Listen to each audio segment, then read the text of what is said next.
Olá, meus amigos, sou aqui novamente o professor Gessé Cortez e você está assistindo a mais um Gramática Descomplicada. O programa de hoje, conforme prometido, conforme alguns pediram também no canal, né? Vou fazer algumas observações na prova da FAPEC para nível médio, tá? Essa prova, ela foi um técnico e também foi um técnico em enfermagem. Eu recebi duas provas, fiz uma compilação das que estavam melhor. Você vai ver que a prova também está um pouquinho maquiada, né? Maquia a prova, até para não sujar muito visualmente, né? E vou usar aqui uma caneta para fazer as minhas observações. Primeiro eu vou fazer a leitura do texto, né? Nós temos um texto, o texto pede a interpretação do texto, né? Então me acompanha aqui rapidinho. Prova para a FAPEC, né, para a prova da FAPEC, né, para a Prefeitura de São Gabriel do Oeste, aplicada no dia 12 de setembro de 2021. Essa foi a prova em nível médio, tá?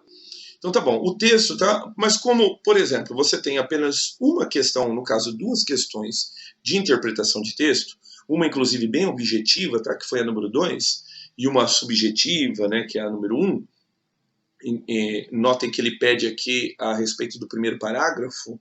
Então a gente pode fazer, né, uma leitura necessariamente por parágrafo, pedindo o que ele, né, atendendo aqui ao pedido dele por parágrafo, tá vendo? Que no exercício 2 ele faz algumas afirmativas a respeito do parágrafo. Ele vai fazer uma afirmativa geral. E aí você vai ter que fazer a leitura completa para que você possa entender essa afirmativa geral. Essa primeira diz o seguinte: no texto, o autor afirma que reflete sobre a situação atual. Conforme o fragmento, isso me leva a refletir sobre o lugar ou a falta de lugar da ciência em nossa sociedade, que foi uma afirmativa no primeiro parágrafo. Essa reflexão ele identifica, né? E a gente vai tentar analisar uma resistência da população e falta de conhecimento, espírito de protesto e resistência, falta de conhecimento científico histórico, falta de conhecimento histórico e desconhecimento daquilo que estamos vivendo, espírito de protesto e falta de conhecimento histórico. Vamos tentar? Vamos lá, faz comigo aqui a leitura. Diz lá, o vírus da ignorância. Quantos sabem avaliar o custo humano das grandes tragédias epidêmicas? Então vamos lá. Nos últimos dias, como muitos de nós, têm ficado em casa, em home office, ajudando os filhos com os trabalhos escolares e testemunhando a transformação do mundo diante da crise e da saúde pública. Da crise de saúde pública. Isso me leva a refletir sobre o lugar ou a falta de lugar da ciência em nossa sociedade. Ele vai começar, tá?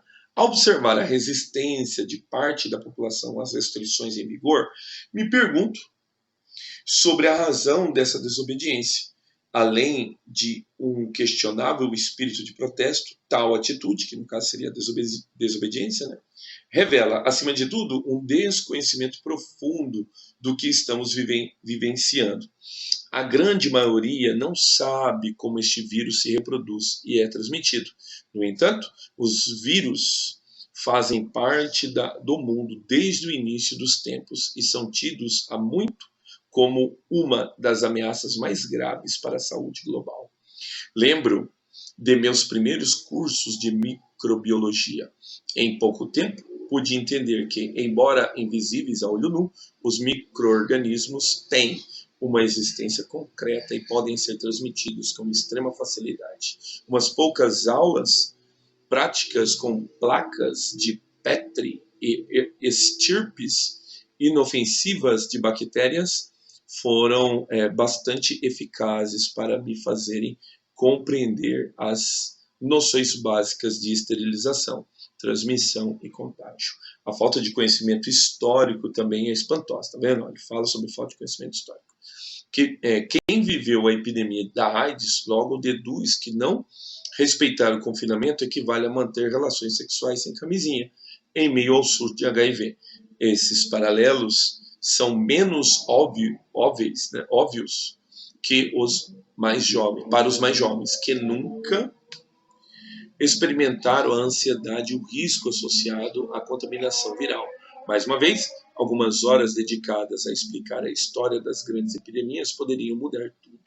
São relatos marcantes. Quantos ignoram a história da peste bubônica e da gripe espanhola? Quantos sabem avaliar o custo humano dessas grandes tragédias? Enfim, é bastante claro que poucos entendam o impacto da ciência nessa crise de saúde. Sem as décadas de investimento robusto em pesquisas fundamentais que, utilizando técnicas modernas de biologia molecular, nos permitiram detectar rapidamente o vírus por meio de sua sequência de ácidos nucleicos.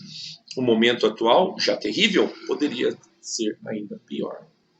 Muitos países já se voltaram para a pesquisa científica, a única saída para superar a epidemia. Anúncios de investimento chegam a bilhões de dólares. É o preço a ser pago para encontrar vacinas ou terapias antivirais com a rapidez necessária. Temos de fazer o mesmo, depressa, tá? A primeira resposta, aí o texto estava meio virado, né? Ficou meio ruim aqui, mas vamos lá. A primeira resposta é a consistência do nosso comportamento como sociedade. Cada um deve estar disposto a desistir de certas coisas e encarar alguns sacrifícios para que todos possamos juntos fazer o melhor. Ao longo prazo, a única resposta para evitar a ocorrência dessas epidemias, ou pelo menos para reduzir seu impacto, depende da ciência e do nosso interesse nela. A cultura científica também nos impediria de embarcar em desinformações e fantasias nocivas. A comunidade científica está plenamente mobilizada para informar, ensinar e proteger. Mas, para isso, precisa de investimento contínuo. Tá? Então, aqui fala do Hugo, né? Biólogo geneticista e diretor-presidente do Instituto Serra Pilheira. Tá? A fonte foi a Folha UOL. Tá bom, então. Vamos tentar a primeira aqui. Diz lá. No texto, o autor afirma que reflete sobre a situação atual conforme fragmento. Isso me leva a refletir sobre o lugar ou falta de lugar da ciência em nossa sociedade. Primeiro parágrafo. Nessa reflexão, ele identifica, vamos lá, resistência da população e falta de conhecimento. Ele fala no texto. Espírito de protesto e resistência, ele fala no texto alguma coisa. Falta de conhecimento científico e histórico. Falta de conhecimento histórico e desconhecimento daquilo que estamos vivendo. Note que o texto, em relação às perguntas, tá, se torna um pouco confuso. Tá? Então, notem, ao observar a resistência por parte da população, viu? Ele fala a respeito de resistência. Tá? Mas notem que também ele fala a respeito de falta de conhecimento. Tá bom? Lembro que meus primeiros cursos, poucas aulas, a falta de conhecimento histórico também é espantosa. Tá? Então, falta de conhecimento histórico. Nota, ele fala aqui falta de conhecimento histórico. Num primeiro momento, eu soltei um gabarito, tá, preliminar, e eu marquei a letra B. E ainda considero a questão um pouco confusa. Tá? O gabarito preliminar marca a letra A. Eu sei que já expirou, né, o tempo do gabarito, ou melhor, o tempo do recurso, mas eu vou ser fiel, tá, ao gabarito preliminar que eu fiz, na hora que eu apontei falta de conhecimento histórico, porque nota que o texto é bem específico quanto a isso, né? A falta de conhecimento histórico também é espantosa. Quem viveu a epidemia de AIDS. Então, volto a dizer, o tempo do recurso ele já expirou, até porque no meio da semana eu não tenho tempo para fazer esse serviço, tá? Devido à quantidade de aulas, mas eu continuo marcando tanto a letra D e a letra A, tá? O que levaria aí uma eventual anulação da questão, tá? Mas tudo bem. Continuando, nós temos aqui a questão 2. Note que a questão 2 ela é mais objetiva, tá? No decorrer do texto fica claro que o autor tem conhecimento da área de biologia, tá? Isso é ver pelo final, mas tudo bem. E se coloca no grupo dos que têm conhecimento científico. Isso se revela em qual trecho? Notem que tem uma hora que ele fala assim, ó, lembro de meus cursos de microbiologia. Terceiro parágrafo, vamos conferir?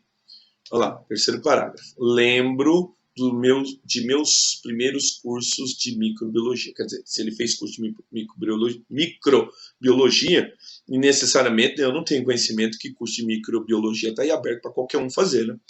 Então, é um conhecimento específico, tá? Na área, fica claro que o autor tem conhecimento na área de biologia. Então, neste caso, a resposta correta é a letra D. Aí nós passamos por uma série de questões gramaticais. Dá uma olhada aqui essa questão. Curiosamente, ela foi anulada, tá? O gabarito preliminar já anula a questão 3, tá bom? Então, necessariamente, você não precisa se preocupar com ela. Agora, notem, ao observar a resistência por parte da população às restrições em vigor, me pergunto, quer dizer, quando observo a resistência, tá? Então, no caso, ela daria, né, uma oração subordinada adverbial temporal reduzida do infinitivo, tá? O gabarito preliminar, o meu, no caso, né, o gabarito extraoficial, eu marquei letra B. Por algum motivo, eles resolveram cancelar, né? E o motivo está claro aqui, que agora que me ocorre, a letra C é a mesma da letra B. Sensacional, né, velho? Oração subordinada adverbial reduzida temporal, reduzido do infinitivo. Oração subordinada adverbial temporal, reduzida do infinitivo. Tá certo. Então, tinha mais que anular mesmo duas questões idênticas, né? A primeira ele fala que é uma subordinada substantiva objetiva direta, no meu caso. Existe, né? Mas não existe a reduzida do gerúndio. Também eu não tenho gerúndio, eu tenho infinitivo, tá? Então, duas respostas corretas, né? Claro, né? Anulariam a questão. Tá bom, ela já foi anulada pelo gabarito preliminar, tá? Então, você não precisa se preocupar com ela. Quarta questão. A quarta questão é mais simples, né? Além de um questionamento, né? Desculpa, de um questionável espírito de protesto, tal atitude revela, acima de tudo, um desconhecimento profundo do que estamos vivenciando. Ele vai perguntar, a expressão grifada, tal atitude, no segundo parágrafo, se refere... Então, vamos lá? Vamos ver aqui, ela se refere, segundo parágrafo? Vamos ver aqui. Deixa eu ver aqui, segundo parágrafo. Aqui, ó. Ao observar a resistência por parte da população a restrições em vigor, me pergunto sobre a razão dessa desobediência. Além de um questionável espírito de protesto, tal atitude... Que atitude? Isso mesmo, a desobediência, tá? Então, neste caso aqui, a resposta correta é a letra E, desobediência, tá? Então, que atitude é essa? É a desobediência. É o tal atitude, né? Então, ele faz referência à palavra desobediência. Simples, né? Olha o 6. O 6 diz o seguinte: assinale a opção em que o termo destacado tem a mesma análise sintática do trecho grifado. A resistência por parte da população às restrições. Aí é claro, né, cara? É um caso de gramática, né? Um caso que é comum em várias questões a respeito de função sintática. O elaborador ele não fala qual é a função sintática da palavra grifada. Ele fala que ele quer uma palavra com a mesma função, tá? Notem que quem tem resistência a. De parte da população é um adjunto adnominal, tá? Ele qualifica que resistência é essa. É uma resistência de parte da população, tá? Mas notem que falta ainda a palavra resistência, o seu complemento nominal. Quem tem resistência a. Lembrando sempre, né, que é a mesma característica de um objeto indireto. A diferença é que o objeto indireto completa o verbo transitivo indireto. O complemento obrigatório com preposição que completa um substantivo, ou um adjetivo, ou um advérbio, este complemento aqui é chamado de CN, complemento nominal. Então, primeiro você identifica e agora você vai tentar reconhecer o igual. Notem, isso me leva a refletir. Se leva alguém a. Notem que é um verbo transitivo direto e indireto. O me é o objeto direto e a refletir é a minha oração subordinada substantiva. Objetiva, ou melhor, isso mesmo, objetiva indireta reduzida do infinitivo. Contudo, ela tem a mesma função de um objeto indireto, não tem a função de complemento nominal. A letra A está errada, tá? Dá uma olhada na letra B. Além de um questionável espírito de protesto. Notem que de protesto está qualificando a palavra espírito da mesma forma que de parte da população qualifica a palavra resistência. É o famoso adjunto adnominal. Neste caso aqui, tá? Ele qualifica, é um espírito protestante, é um espírito protestável, ou um adjetivo possível que você possa aplicar, tá? Então, neste caso aqui, não cumpre a função de complemento nominal. e sim uma função de adjunta de nominal. Então, também já descarta a letra B. Letra C, podem ser transmitidos. Notem que é uma locução verbal, então você tem uma locução verbal aqui, que no caso é um verbo intransitivo. Pode ser transmitido, se transmite, tá? Então, seria um verbo intransitivo. Com extrema facilidade é o modo, tá? Então, ele não pode ser confundido com complemento nominal. Esse é meu adjunto adverbial de modo, é como ele vai ser transmitido, com extrema facilidade. Na letra D, equivale a manter. Se equivale a, mas só que equivaler é verbo. Então aqui ele faz de novo às vezes, tá? Da oração subordinada, substantiva, objetiva, indireta, tá? Ele não cumpre função de complemento nominal, cumpre função de objeto indireto. E aí chegamos na questão E. E o risco associado. Então note que associado está com valor de adjetivo. E se algo está associado a. Então, o complemento nominal é aquele que completa com preposição obrigatória o sentido ou de um substantivo, que é o caso de resistência, ou então de um adjetivo. Ele também pode completar o sentido de um advérbio, tá? Então, neste caso, achamos o complemento nominal. A resposta correta é a letra E, conforme o gabarito preliminar que algumas pessoas, ou melhor, gabarito extraoficial que eu soltei na segunda-feira para algumas pessoas, tá? Que entraram em contato pelo canal e também pelo meu e-mail, tá? Tá bom, então. Faz o número 7. O número 7 diz o seguinte: o processo de formação das palavras. Então, é a matéria, né? Processo de formação das palavras. A palavra ela pode ser formada pelo processo de prefixação, sufixação, prefixação e sufixação. Também pode ser formada pelo processo de parassíntese e pode ser formada pelo processo de regressividade, a derivação regressiva, ou então pela derivação imprópria. Note a palavra desinformação. Como é que você analisa isso? Você analisa da seguinte forma: você retira o prefixo e retira o sufixo. Fica a palavra que no caso aqui dá origem a ela, que é o verbo informar, tá? Aí eu pergunto para você, existe desinformar? Aí você fala, sim, existe. Existe informação? Existe. Então notem que a palavra pode existir sem o prefixo e sem o sufixo. Quer dizer que o prefixo e o sufixo podem ser retirados sem prejuízo de significado. E essa é a definição da derivação da derivação, né, prefixal e sufixal, da prefixação e sufixação ao mesmo tempo. José, qual que é a diferença da parassíntese? A parassíntese é quando se você tira ou prefixo ou sufixo, a palavra ela entra em colapso. A palavra fica sem sentido, não é sem sentido, mas ela não existe. Por exemplo, é o que acontece com a palavra amanhecer, anoitecer, entardecer. Em entardecer, você tem prefixo e sufixo, da mesma forma que em desinformação. Só se você tirar o prefixo de entardecer, a palavra fica tardecer. A palavra tardecer não existe.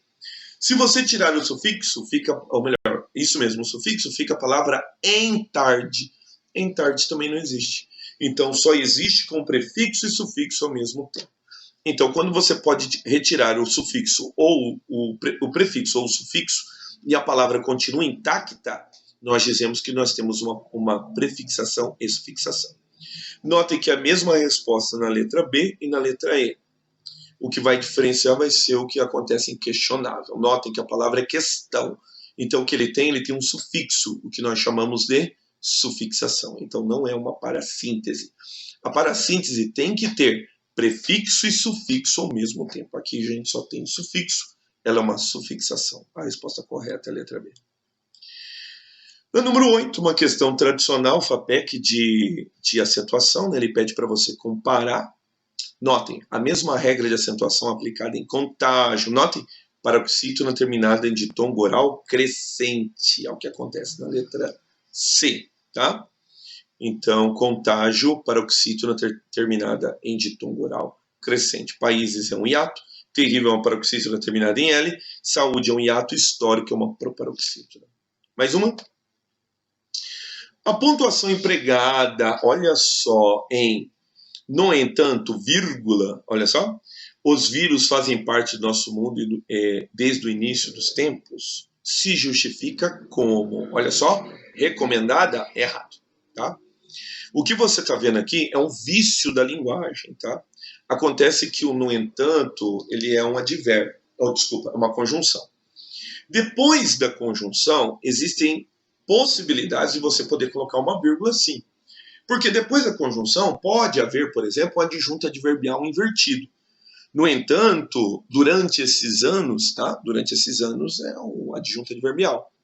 Então, o que você faz? No entanto, vírgula, durante esses anos, vírgula, os vírus fazem parte do mundo desde ficou meio sem sentido, mas tudo bem.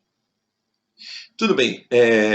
Notem que se você colocar um adjunto adverbial, você vai estar deslocando a adjunto adverbial. É só nessa circunstância que você pode colocar uma vírgula. Senão, toda oração é minha oração coordenada conclusiva. Então, ela não pode receber essa vírgula aqui. Então, ela não é recomendada. Letra A está falando que ela é recomendada. É errado. Letra B, vamos ver? Ela não é recomendada. Vamos ver? Não recomendado, verdade, pela norma culta. Pois a vírgula vem depois do conector. Não, pô. A vírgula vem antes, depois não. Ele está negando e está reafirmando o que ele faz aqui. Está errado.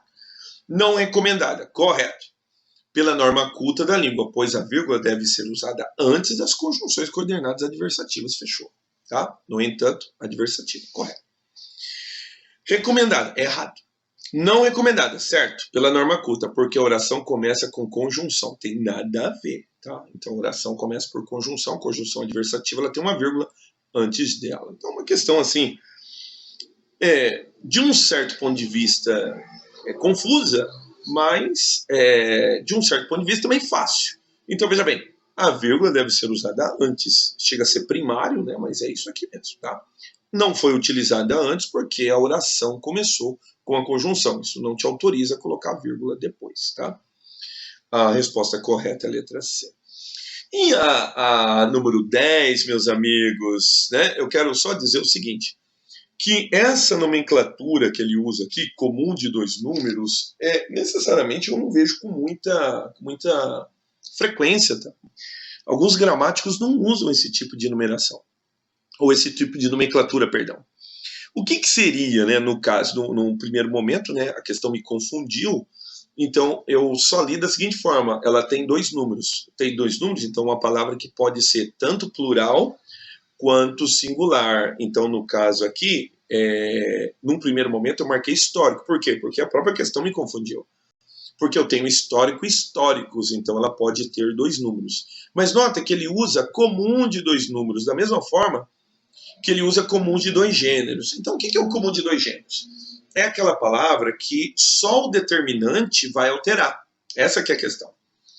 É o que acontece, por exemplo, com a palavra, deixa eu ver aqui, jovem.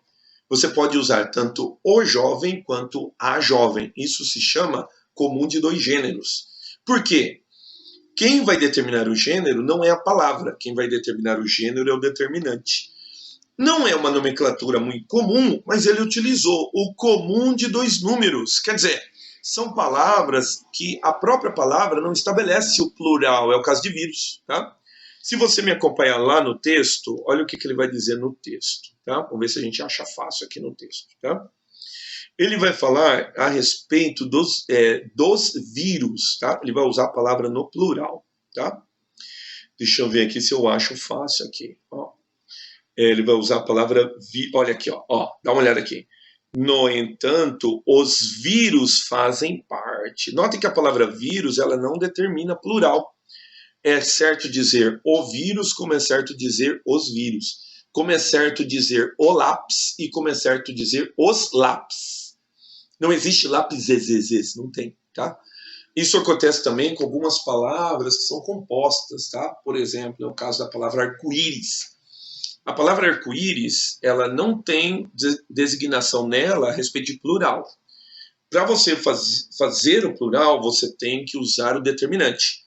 Então, por exemplo, o arco-íris é lindo, os arco-íris, seja lá onde aparecerem, são lindos, tá? Os arco-íris. Mas a palavra arco-íris, ela permanece intacta, sem demonstração de plural. É o que acontece basicamente aqui em vírus, tá? Então, necessariamente, a palavra comum de dois, né, que, volto a dizer, não é uma nomenclatura muito comum, mas é uma palavra comum de dois números, quer dizer, só o determinante é capaz de estabelecer o plural, a palavra por si só não. Aí aqui eu tenho dois gêneros, não é o caso, é a estirpe, tá? Então ele é comum, não é comum de dois gêneros, ele tem um gênero fixo, tá? É o que a gente chama de sobrecomum, as estirpes. O protesto também é masculino, tá? Histórico tem, mas só que ele fala a respeito de dois números, então tem histórico e tem históricos, foi isso que me confundiu. E olho é só masculino, tá? Então não é comum de dois gêneros. Então, necessariamente, a resposta correta é a letra A. Volto a dizer, não é algo muito comum de se ouvir, mas é que ele chamou a respeito de comum de dois números. Que isso quer dizer que é o determinante que estabelece o plural, tá? Então é o que acontece, por exemplo, com a palavra ônibus. Você pode dizer, a palavra ônibus não tem plural, mas você pode dizer o ônibus saiu, como você pode dizer os ônibus, eles já saíram, tá? Ótimo, muito bem. Eu espero que você tenha gostado, conforme prometido. Essas são as minhas observações a respeito da prova que ocorreu no último dia 12 de setembro, tá? Um abraço, tá ok? Mais uma vez, então, eu sou o professor Gessé Cortez e você assistiu a mais um Gramática Descomplicada. Até os próximos vídeos.